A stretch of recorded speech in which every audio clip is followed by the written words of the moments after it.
కోటేశ్వర గారు, ఇక్కడ భారతీయ జనతా పార్టీ ఉంది అండ్ కాంగ్రెస్ రెండు ఉన్నాయి. ఇప్పుడు రెండు పార్టీలకి అస్తిత్వ ప్రమాదం అనుకోవాలి ఈ కాంగ్రెస్ జనతా పార్టీతో. సచిన్ గారు, సార్, ఈ పరిణామంతో ఏదో పార్టీలకి అస్తిత్వానికి ప్రమాదం అని అంత పెద్ద మాట మనం వాడాల్సినటువంటి అవసరం లేదు.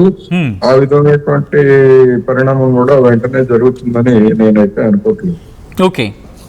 అయితే కాంగ్రెస్ పార్టీ కావచ్చు, బీజేపీ కావచ్చు, లేదా ప్రాంతీయ పార్టీలు కావచ్చు, ఏవైనా కానివ్వండి, అంటే సాంప్రదాయకంగా దశాబ్దాల తరబడి పాతుకుపోయినటువంటి పార్టీలన్నీ కూడా తమ వ్యూహాలు, ఎత్తుగడలు లేదా తమ యొక్క వాగ్దానాలు, వాటి అమలు, పార్టీల ఫిరాయింపులు, ఇట్లా ఏవైతే రాజకీయ రంగంలో అవాంఛనీయమైనటువంటి పోకడలుగా జనం భావిస్తున్నారో వాటన్నిటినీ ఒకసారి చెక్ చేసుకుని మార్చుకోవాల్సినటువంటి అవసరం అయితే స్పష్టంగా ఉందనేది నా అభిప్రాయం.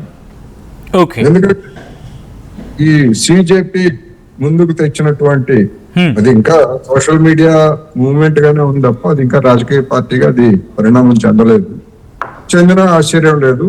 అయితే దాని భవిష్యత్తు ఎట్లా ఉంటది ఏమిటనేటువంటిది మనం అప్పుడే చెప్పలేదు. కానీ దేశంలో ఒక షాక్ లాగా రాజకీయాల్లో ఉన్నటువంటి వాళ్ళకి, లేదా రాజకీయాలు మేము ఏమైనా రాజకీయాలు చేయగలం, ఏమైనా చేయగలం అనేటువంటి ధీమా ఉన్నటువంటి వాళ్ళందరికీ కూడా దిమ్మ తిరిగే విధంగా ఇది పరిణామం సంభవించిందనేది నా అభిప్రాయం.